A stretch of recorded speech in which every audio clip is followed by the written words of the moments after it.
bright. Hi guys, it's Michael with Varsity, and welcome to our YouTube channel. Today we have another excellent topic analysis brought to you by me and Mason on the next topic that we have for January of 2026, that the People's Republic of China should substantially reduce its international extraction of natural resources.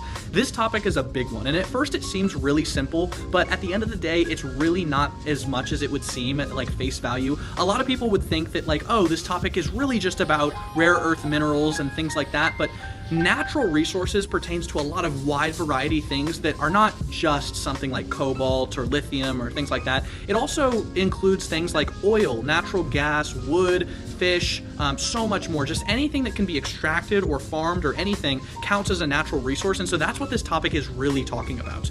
So this topic, when it specifically looks at the actor China, is really looking at just imperialism through the lens of the Belt and Road Initiative, and how specifically China has been able to take a wide variety of resources throughout the world. So that actually leads into some of the key caveats and like important topics that we will go over in this topic analysis, and there's a couple of key areas that you have to be really knowledgeable of in order to be a properly affluent debater whenever you're explaining things to judges and all of your opponents. The first and most important thing is the Belt and Road Initiative, just knowing what it is, how much money has been invested in it, and the different scope and type of projects that are involved in things like this. Basically, as a summary, it's really just a project that China uses to go across the world and spend a lot of money in order to gain a lot of influence and soft power. And so what they're able to do is they lend money to a lot of countries who do not have the capital to accomplish projects on their own, and then as a result of that, they take a lot of resources and they manipulate these countries into giving them conditions and deals that they actually like. Another key and important point of this topic is just hegemonic competition in general, looking specifically about what a world would look like with and without Chinese international natural resource extraction. Because without the Chinese, oftentimes, your debates are going to devolve into, if not them, then who? And most importantly, that's going to be the United States, France, the West, and more. And so you have to look at the world that is going to actually come about as a result of affirming this resolution. Also, though, you have to specifically look at resource-backed loans and funding, all of the parts of the Belt and Road Initiative that actually make this topic work and are leading to the different types of issues that we see in the status quo. A lot of resource-backed loans basically have requirements that if a country is not able to pay back its debt on time, that China can come in and take oil or different types of resources in the same value as the money that these countries have indebted to China.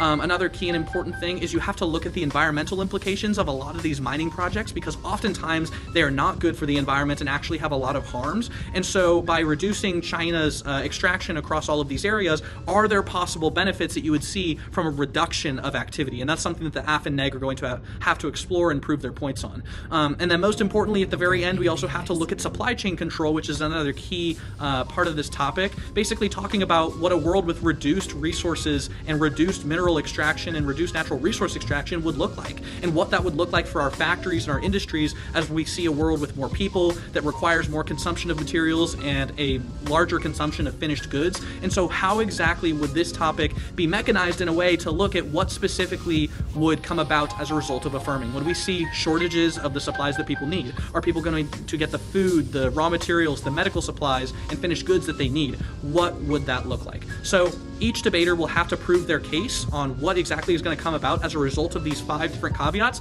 But now, though, I'm going to move into a topic analysis for the F. Alright, so now that we've gone over a little bit about what the topic is really truly about, how specifically should a debater look at framing it? Well, on the app specifically, you have to make sure that you are prioritizing sovereignty above all else. This is what you're really going to need to frame your case around, because as an app debater, you have to talk about the fact that it's really important that any nation, whether they're in Africa, Asia, Latin America, etc., that they have the ability to determine where their resources go, how they're getting taken out of the ground, the regulations surrounding it, and specifically the actors who are involved in that process. That's something that's really important that you're going to need to hammer on very early in the cases that you write, because you need to frame the debate before you introduce any arguments so that the judge knows specifically like what lens they have to be viewing what you're saying through. But how specifically will this be countered? Well, basically what the NEG is going to be talking about a lot of the time is this whole theory about globalism and how the interconnectivity of resources will basically allow countries like China to make sure that the Belt and Road Initiative is able to get a lot of infrastructural development and a lot of manufacturing and industry done, not only for themselves, but for a lot of these poor nations who are not able to pay for these resources on their own. And while this might have some little bit of truth to it, what you really have to make sure that you're doing on the app is that you have to talk about the fact that like the right to self-determination is more important than the right to make money. That, at the end of the day, is what you really need to be framing your cases around. And so when you're introducing all of your arguments, you need to be talking about the fact that domestic growth, domestic ability to regulate what's yours is more important than having some codependency with other nations like China, where they're able to take your resources and sell it and actually oftentimes not even give you what they promise. But how specifically should you be attacking any good neg case? Well, there's a couple of key arguments that you can use on the affirmative side that we've written in our brief that would be incredibly useful. The first one that we're going to look over specifically is about corruption, and specifically how it's going to be countered when we actually reduce the extraction of natural resources from China in international areas. One of the key problems with a lot of the things that we see in the SQO right now is that, like, basically what China does is they'll go into a region and they'll manipulate countries in order to get specific types of policies and realities for what they actually want to happen. We have a piece of evidence in our brief that basically talks about the fact that a lot of Chinese extraction has severe corruption scandals around it. We have this one piece of evidence talking about the fact that there's a lot of mining operations in West Africa that basically exploit a ton of different policy gaps and a lot of different, like a lack of enforcement to deploy all sorts of illegal equipment that can destroy the environment and also just absolutely decimate farmland, leading to people not getting the things that they need because a lot of these officials who are supposed to be keeping the Chinese in check end up getting bribed and paid off, and in the end of the day, they end up being in like the pockets of the Chinese rather than trying to hold them accountable at all. And so this is really counterintuitive because it doesn't actually make sure that this region is upheld to a standard that realistically would be good for the people living there. And so what are the effects of that? Well, one of the things that you have to look at with your case and that you have to explain to any good judge is that China's involvement with a lot of these nations like causes a ton of problems. There's this one evidence card we have in the brief talking about the fact that there's hundreds of illegal mines in like the Congo, and then one of the reasons that this happens is because there's so much corruption that they pay the inspectors, and then in the end they don't get held liable for any of the illegal actions that they take. And so that's something that's really important because you have to make sure that countries are following the laws and that Chinese multinational corporations are following the rules of the agreements that they make with all these countries. But what you have to point out on the app is that even though they make all these agreements, they make all these promises, none of them ever come true. And that's something that you'll really have to hammer home on. But then also, another key aspect of this argument is talking about the fact that a lot of the time, economic growth is subdued. So you have subdued economics as a result of this, which means that because of this corruption, there's a lot less investment into these areas unless it's from the Chinese. Because as a result of just all these corrupt deals and things like that, the only thing that it does is it positions China and their multinational corporations basically into like this monopolistic area where they're able to control all of the resources, everything that goes in and out, and all of the policy changes that happen. So a lot of these developing nations, like they really need any and all type of investment that they can get. But the problem is that they lack the proper capital and like the mechanical resources and machinery to get it themselves. So what they need to do is they'll just go to whoever is willing to take on that project. And because of the risk associated with projects like this, a lot of times the West isn't willing to commit many resources, but that's where the Chinese come in. They have all these resource-backed loans, which we'll get into later, and they also talk a lot of the time about how they can come in with high interest rates and they can give you the money for the project that you need. And it seems like a really good deal, but it lures you in, and then what they do is they take back that infrastructure, they put you into debt, and then as a result of that, China takes out way more capital from Africa and other regions than it actually puts into it. So basically though, at the end of the day, a lot of these countries are more ethical when China is gone. Because as a result of this, once the Chinese actually leave, this means that they're allowed to be more prosperous on their own. And so a lot of these countries are able to hold Chinese companies accountable. There's been instances and evidence cards in our brief where a lot of these Chinese multinationals sometimes go so far to where they actually get kicked out. And so it's really important on this topic that you have a lot of examples. It's hard to find good evidence with good linkage on this topic, so you'll have to really dig deep for it. But basically every evidence card that you'll have to find, you really have to find inverse evidence, because it's hard to find something that specifically says on this topic that, oh, China needs to reduce their extraction, because it's not really a very likely scenario. And so you have to basically find something that talks about how there's a harm from an increase of extraction, and then you talk about the fact with like your warranting and your signposting that by negating that, what you're actually doing is you're preventing the bad impacts of that. And many times that actually links back to corruption, which is really important. There's an evidence card in our brief that talks about the fact that China's relationship to Africa basically comes from that corruption, from exploiting the resource curse to make sure that a lot of these countries remain underdeveloped and that they basically are at the mercy of the Chinese. And so these deals are so lopsided that basically what the Chinese do is they come in, they take a lot of raw materials, and then they send back a lot of finished goods to these countries for a really high price. Either that or they'll promise them things like infrastructure or debt restructuring plans. And a lot of the times what happens is that these amazing deals end up being significantly worse for these countries than anything that they had going on previously. But secondly, though, there's another key argument that you have to look at, and that's basically just preventing imperialism. So I'm gonna write that down real quick. So basically what we see in the status quo is that the Chinese Belt and Road Initiative is a project that is literally just being used to allow colonialistic and imperialistic ambitions to actually become reality. So basically what happens then at the end of the day is that the Belt and Road Initiative has partners, has like 147 different partner nations, and there's evidence in the brief that talks about this. And so what it's done is it's spent trillions of dollars overseas to make sure that all the corruption I previously talked about and all the infrastructure investment I previously talked about, that it actually happens. And a lot of the time with this Chinese capital, what they do is they go into an area that's underfunded or where they haven't been able to secure any other type of loan, and they basically present them with this unrealistic alternative that seems way too good to be true. And so just for an example, in 2024, they spent like $20 billion-ish on this type of investment. And so like right now, things like mining, like this extraction that we're talking about, it's like 17% of their total Belt and Road Initiative expenditures. And so their immense power on all of these different countries around the world, it comes from the BRI. Like all of the economics around the BRI are why the Chinese are able to be such an important hegemon in the world today. And so there's evidence in the brief that talks about the fact that like basically what they do is they transform high risk and commercially like unviable projects into this thing that allows them to gain geopolitical influence wherever they go. This isn't just the textbook definition of imperialism, and it basically allows China to control long-term supplies of assets like oil, natural gas, like different types of minerals, cobalt, so much more. And so then there's also more evidence in the brief that talks about the fact that there's like thousands, tens of thousands of these projects that have occurred since the early 2000s for hundreds of billions, trillions of dollars, and a lot of the time, the debt from these projects is so high that there's examples of countries that have been in like over 10% of GDP levels of debt. Like there's 40 countries in the world today that have debt equivalent to China that is as much as 10% of their total GDP. And so what this really proves is that the Chinese are like locking them into this area where they're basically like at the mercy of the Chinese. They have to pay them back all this interest, and then a lot of the times these collateralized loans, there's like terms and conditions on these loans that they are not able to pay back with liquidity, that what the Chinese can do is they can come in, they can seize some oil, they can seize some cobalt, they can seize any sort of rare earth mineral that they want. And this is specifically how they're able to make sure that they get what they want out of all of these countries. And so then there's more evidence talking about the fact though that this isn't something that is impossible to change.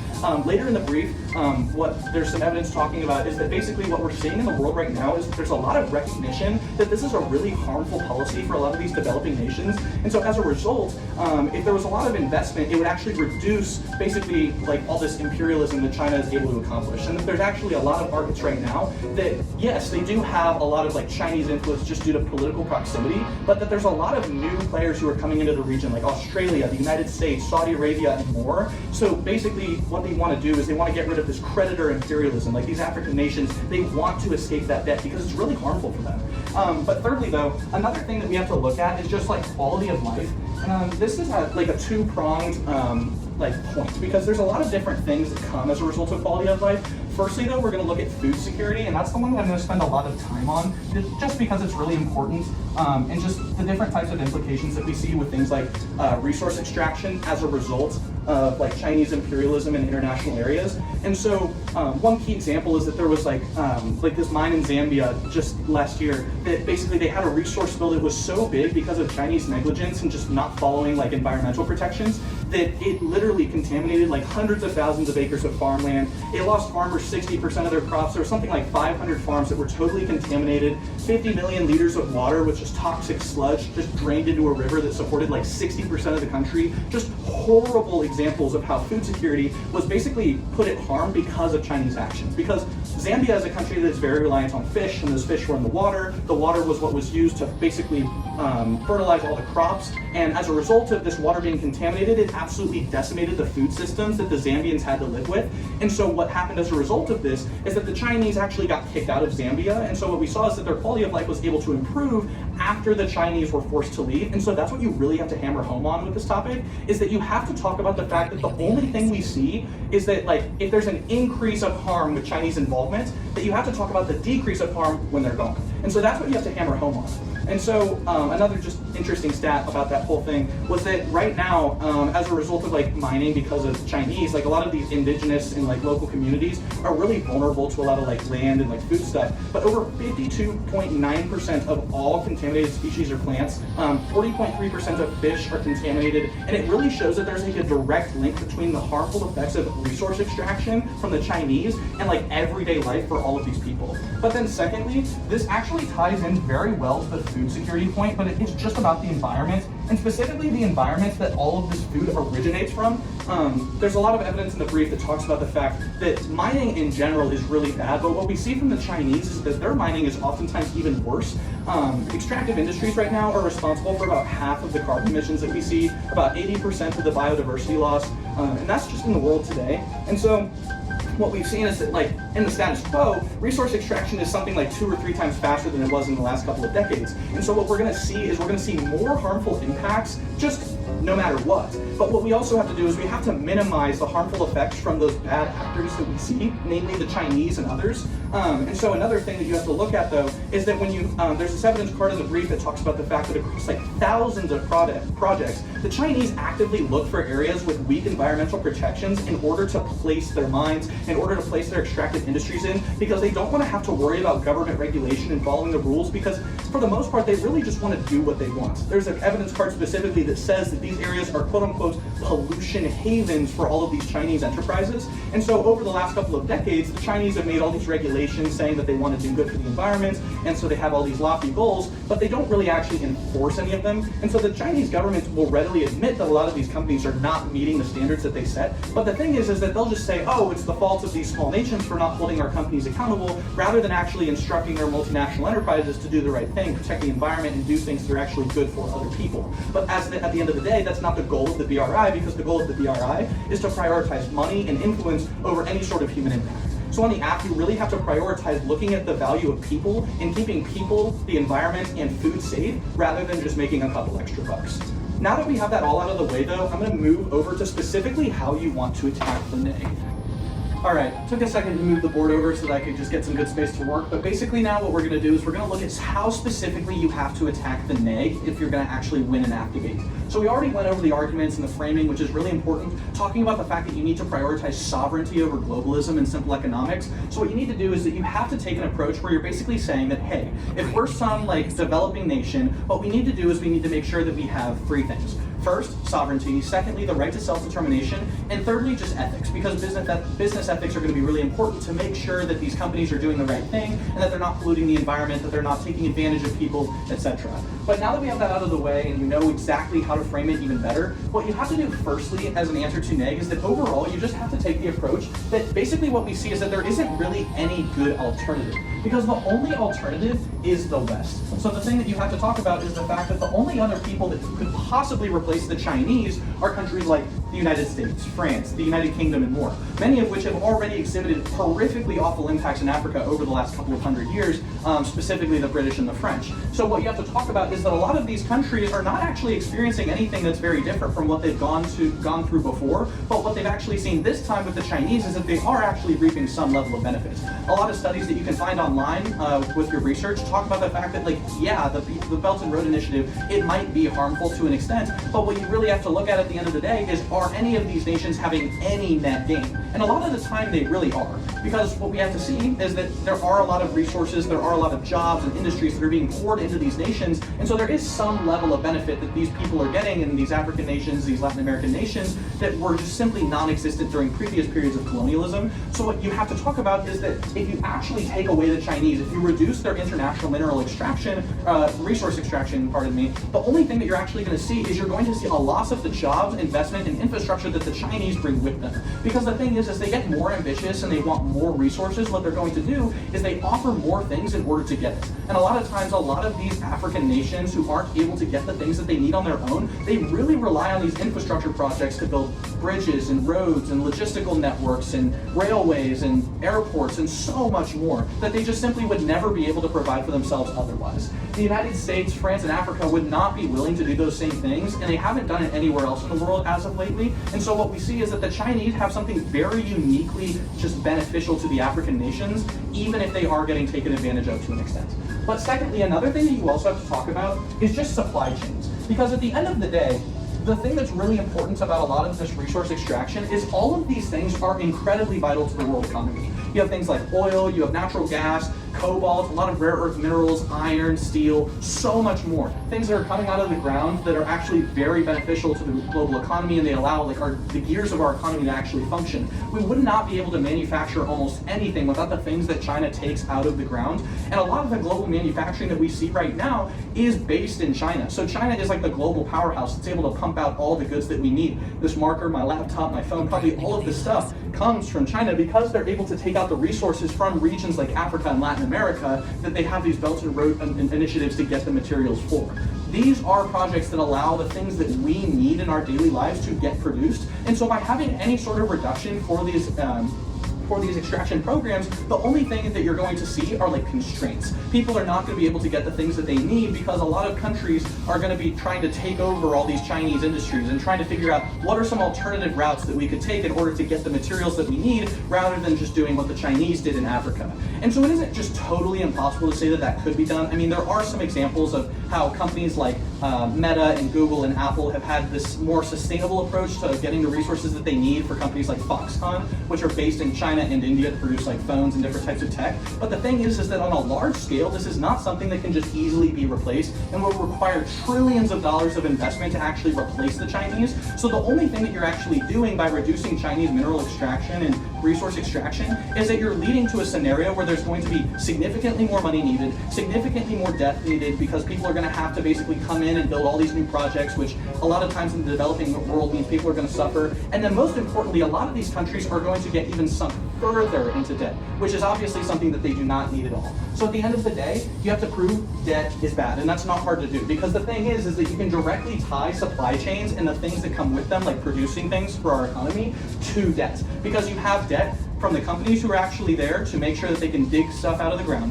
You have debt from the manufacturers, you have debt from the people who are shipping the stuff back to China. There's debt all over the place. But what you are able to do is you're at least able to subsidize a portion of it with Chinese funds instead of just making all these African nations and all these private companies pay for it totally on their own. So as a result of this, if you use these two strategies in conjunction with the arguments and framing that I previously helped you just basically understand, this is a really good strategy that you guys can use to take out any neg debater, simply by proving that, like, while the app world might not be perfect, it is definitely preferable to one without what we see right now, without the Chinese resource extraction. Because no matter how bad it is, there is at least some level of positive benefit associated with what we see in the status quo. And that's the route that I would suggest you to take. But now I'm going to turn it over to Mason so that he can go over a little bit of what we really need to see on the neg side of this debate.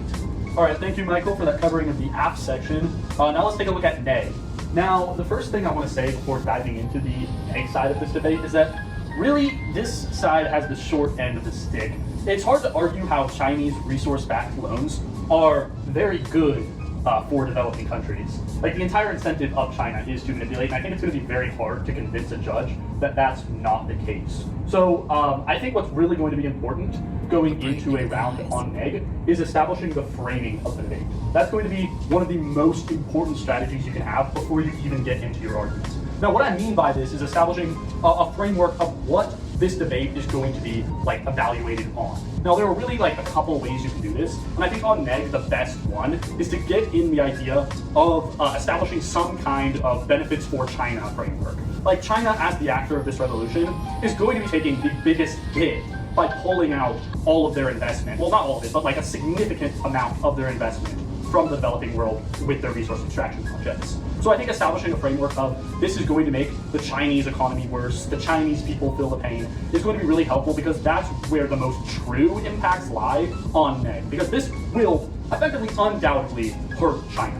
So I think a really powerful way you can establish this framework is one, by saying yes, China is the actor of the resolution, but also that China has like 1.8 billion people or something. I mean, they have a lot of people, more than a billion. So the fact that their population is so large and that the quality of life for the Chinese people could get worse if the Chinese economy were to take a hit from affirming this motion. However, AF is going to really contest you on that framing. They're probably going to establish it as the benefits for like the developing world or for the entire world. So I think just establishing the idea that China has a lot of people in it who are going to see their quality of life take a hit by affirming could be something very powerful. But you are eventually going to have to argue the topic.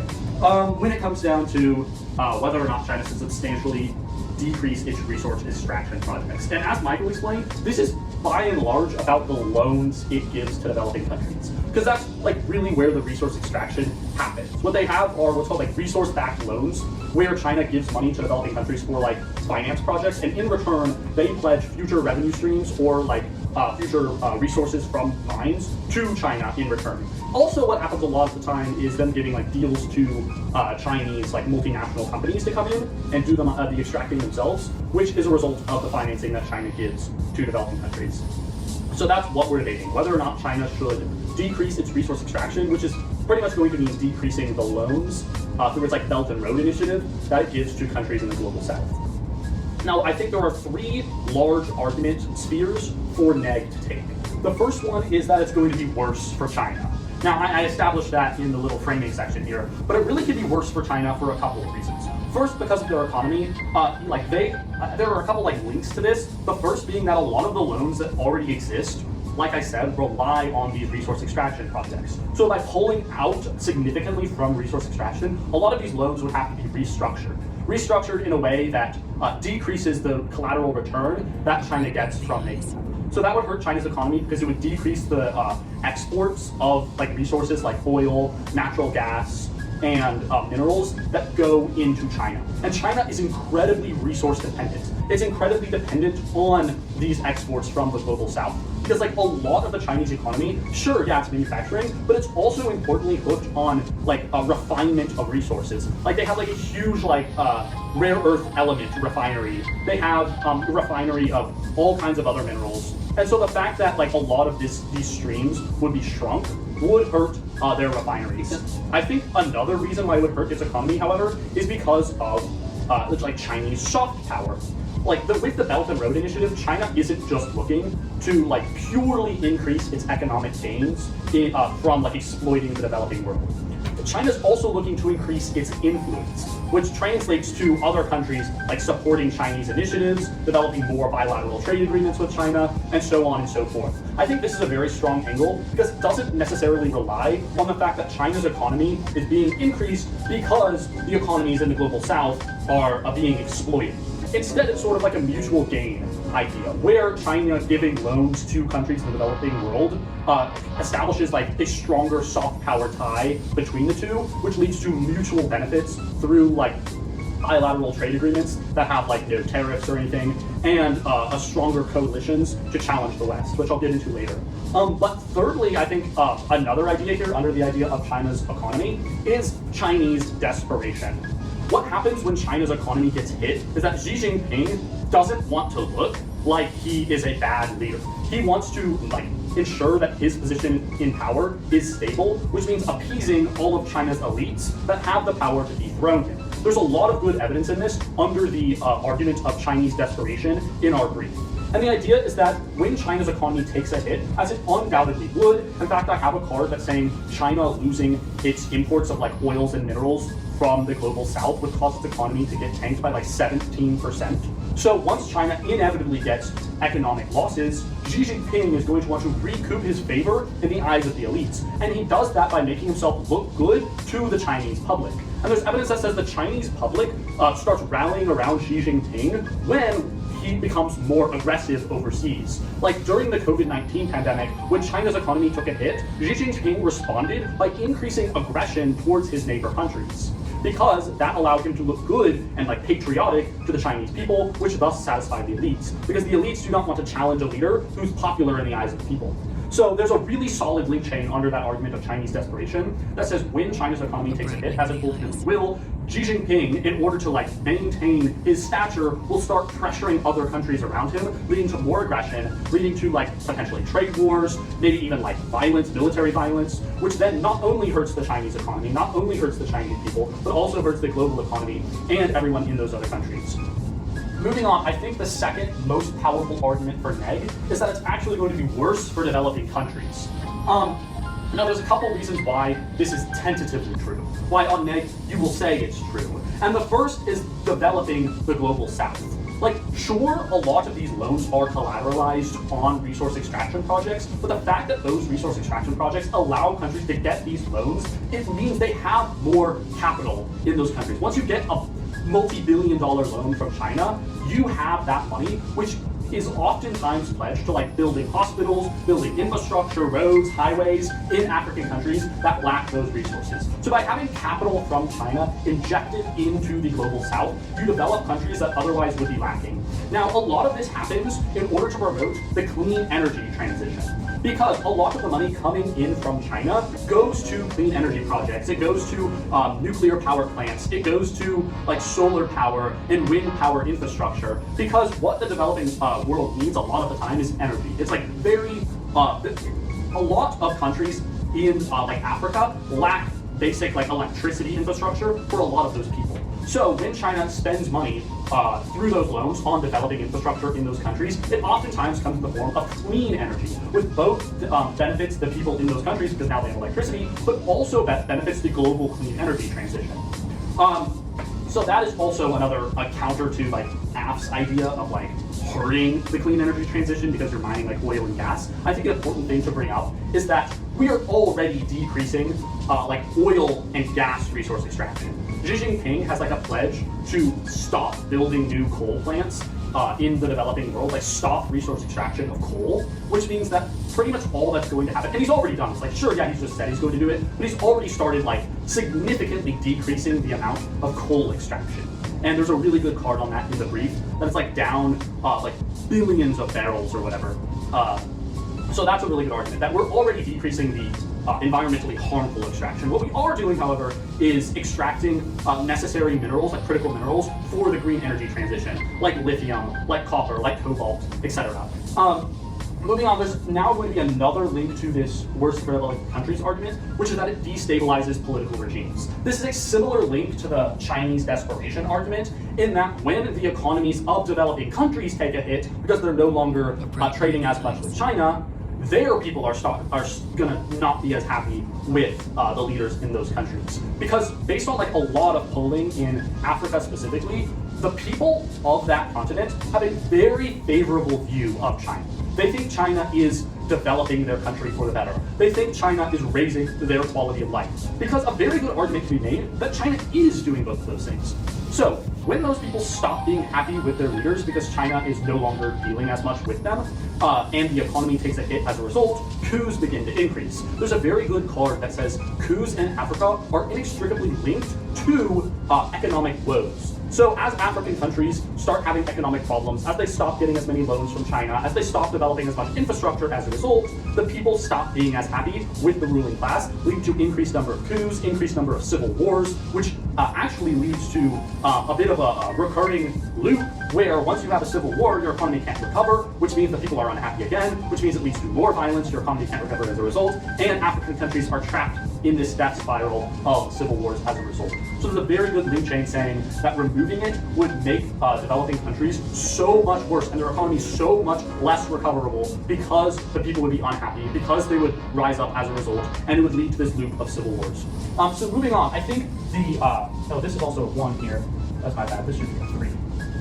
The third and arguably most impactful argument on neg is going to be the idea of countering the West. And this is sort of the question of what happens when China significantly reduces its influence in the developing world by decreasing its resource extraction and as a result, decreasing its resource-backed loans. What's going to happen is it's going to create a power vacuum which will be filled by Western actors. Because like the United States, the IMF, the World Bank are all competing for these loans with China. And the thing to note is that the IMF and the World Bank are significantly worse for developing countries than Chinese loans are. Because not only are they exploitive, not only do they have high interest rates, but they also have conditions attached to them, saying like mandating economic and political reform for countries who take those loans, which ultimately destabilizes those countries and makes their economies worse as a result. If you take an IMF or a World Bank loan as like an African leader, those loans comes with strings attached that force you a lot of the times to decrease spending on social programs and like reform your political system in like congruence with like Western ideals, which ultimately is not good for developing countries because it strips away their sovereignty, it strips away their economic discretion, and it strips away their political system and destabilizes a lot of those countries. There's a really good evidence card saying that countries who take IMF loans are significantly less stable than countries who don't. So by removing China, you're not just having countries who never need financing ever again. They're just going to have to look for it from the only donors who are now left, which are going to be Western donors like the IMF, World Bank, and the United States that offer even more exploitive loans.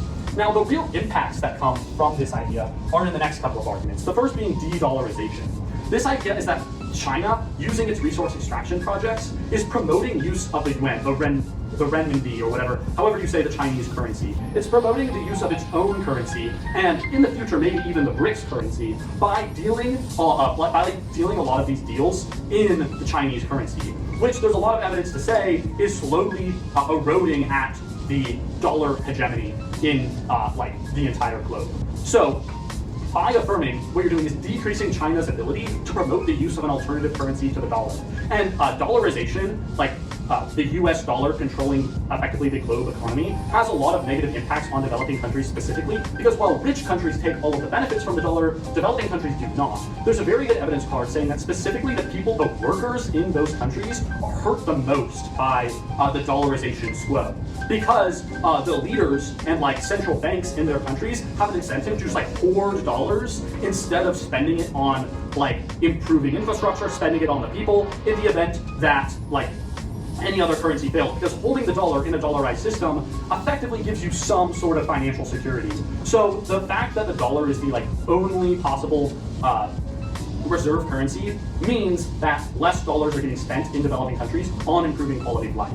So the renminbi being able to challenge that dollar supremacy offers a much better line to the actual people getting benefits from their countries gaining more money. Now, the second idea is that worse actors are going to fill the void when China leaves. Not just is the dollar going to be strengthened, but China, like developing countries, as I already said, are going to be dependent on IMF and World Bank loans. But no longer do these loans have any sort of competitor. China effectively is the only competitor to Western loans in developing countries in the status quo, meaning that no longer are the IMF and the World Bank going to have to offer like any sort of beneficial deals to developing countries because they have no competitor. They don't need to improve their offers because there's nobody trying to offer an alternative. So it's not only going to force African countries to rely on exploitive deals, but it's going to make those deals more exploitive because there's no challenger. I think those are the top 3 arguments that you're going to be able to run on May, and all of those are very well fleshed out in our brief. I encourage you to take a look at that and ask your coach to buy it when it comes out in the next couple days. But now, let's look at how we are going to defeat AF. And it's effectively a lot of the same strategies. Hold on, let me pull this here. The first is going to be that the alternative world is worse. That forcing countries to rely on Western loans is going to be significantly worse than giving them the option to pick between either Chinese loans or Western loans, because of that lack of competition, because of the conditionality of the Western loans, and because China is offering a very attractive package to developing countries. In fact, China's like whole thing is that it poses itself as like a developing country.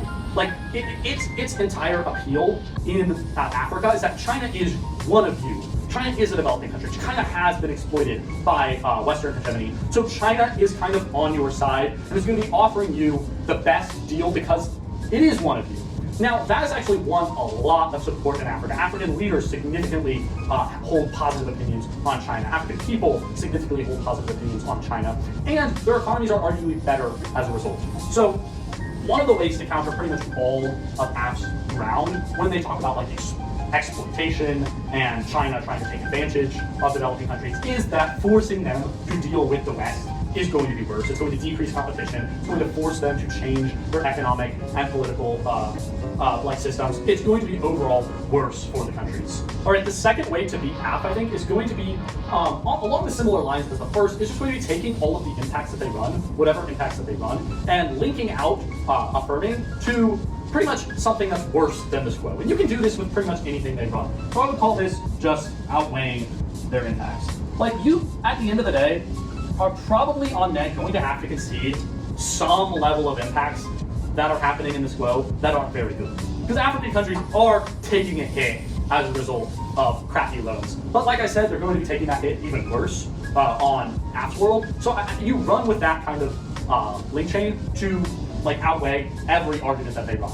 If they run environmentalism, that mining is bad for the environment, then you can outweigh with a couple of ideas. First, you can say that yeah, in the SQO, Xi Jinping is decreasing its coal mining, so it's already just the more environmentally friendly minerals and metals.